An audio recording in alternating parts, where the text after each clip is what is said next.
సౌజీస్ కిచెన్లో ఈరోజు మనం బియ్యం పిండి గువ్వ వడియాలని ఏ విధంగా తయారు చేయాలో చూద్దాం. బియ్యం పిండి గువ్వ వడియాల తయారీకి కావాల్సిన పదార్థాలు: బియ్యం పిండి 1 కప్, ఉప్పు రుచికి సరిపడా, ఒక గిన్నెలో కప్పుకి 3 కప్పుల వాటర్ని యాడ్ చేసి స్టవ్ మీద పెట్టి బాయిల్ చేసుకుంటున్నాము. మరొక గిన్నెలో 1 కప్పు బియ్యం పిండిని 2 కప్పుల వాటర్ని యాడ్ చేసుకొని ఉండలు లేకుండా గరిటెతో కలుపుకుంటున్నాము. బియ్యం పిండిని ఈ విధంగా దోశ పిండిలా కలుపుకొని పక్కన పెట్టుకుంటున్నాము.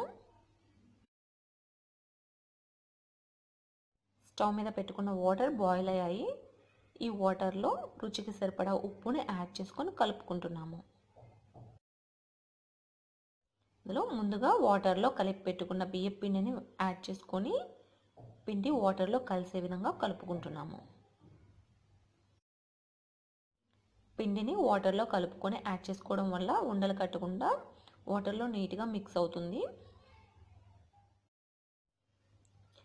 ఈ బియ్యం పిండి అడుగు మాడిపోకుండా కలుపుకుంటూ ఉడికించుకోవాలి. 10 నిమిషాల తర్వాత బియ్యం పిండి ఈ విధంగా గట్టిపడటం స్టార్ట్ అవుతుంది.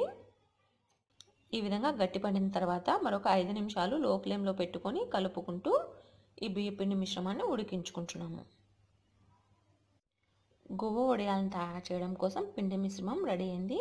ఇది స్టవ్ ఆఫ్ చేసుకొని పూర్తిగా కూల్ అయ్యే వరకు వెయిట్ చేయాలి. పిండి మిశ్రమం కూల్ అయింది. ఈ పిండి మిశ్రమాన్ని చేతితోటి కొద్దిగా తీసుకుంటూ ఈ విధంగా ఎండలో ఒక ప్లాస్టిక్ షీట్ పైన కానీ క్లాత్ పైన కానీ కొద్దిగా వేసుకోవాలి.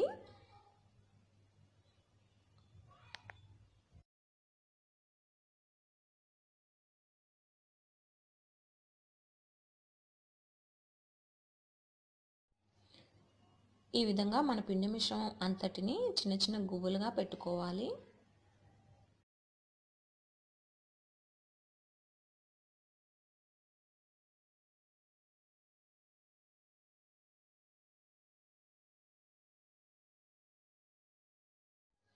ఈ వడియాలు పూర్తిగా ఎండలో ఎండే వరకు ఎండనివ్వాలి. బియ్యం పిండి గువ్వ వడియాలు ఎండలో పూర్తిగా డ్రై అయ్యాయి. ఈ విధంగా డ్రై అయిన తర్వాత ఈ గువ్వ వడియాలని మనం 1 ఇయర్ పాటు నిల్వ ఉంచుకోవచ్చు. ఎప్పుడు కావాలంటే అప్పుడు ఈ వడియాలను మనం ఆయిల్లో ఫ్రై చేసుకోవచ్చు. ఇప్పుడు మనం ఈ గువ్వ వడియాలను ఆయిల్లో ఏ విధంగా ఫ్రై చేయాలో చూద్దాం. కడాయిలో డీప్ ఫ్రైకి సరిపడా ఆయిల్ యాడ్ చేసుకొని స్టవ్ మీద పెట్టుకోవాలి. ఆయిల్ మరీ ఎక్కువగా హీట్ అవ్వకుండా మధ్యస్థంగా హీట్ అయ్యే విధంగా ఉన్నప్పుడే మనం వడియాలని వేయించుకోవాలి. ఆయిల్ హీట్ అయిన తర్వాత గువ్వ వడియాలను ఆయిల్లో యాడ్ చేసుకొని ఈ విధంగా కలుపుకుంటే వెంటనే ఆయిల్లోంచి గువ్వ వడియాలు పైకి వస్తాయి.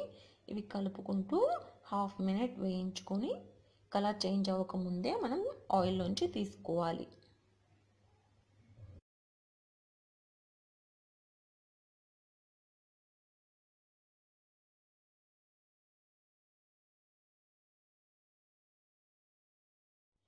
ఇదే విధంగా మన గువ్వ వడియాలన్నిటిని వేయించుకోవాలి. చూస్తారు కదా, ఎంతో సింపుల్గా టేస్టీగా ఉండే బియ్యం పిండి గువ్వ వడియాలు రెడీ అయ్యాయి. ఈ వడియాల్ని అన్నంలో సైడ్ డిష్గానే కాదు, ఈవినింగ్ స్నాక్స్గా కూడా సర్వ్ చేసుకోవచ్చు. చూసారు కదా ఫ్రెండ్స్, గువ్వ వడియాలు ఏ విధంగా తయారు చేయాలో మీరు కూడా ట్రై చేయండి. మీకు ఈ వీడియో నచ్చినట్లయితే లైక్ చేయండి, మరి మీ ఫ్రెండ్స్ అందరికీ షేర్ చేయండి. మరిన్ని వీడియోల కోసం సౌజీస్ కిచెన్ని సబ్స్క్రైబ్ చేసుకోండి. Thanks for watching this video friends.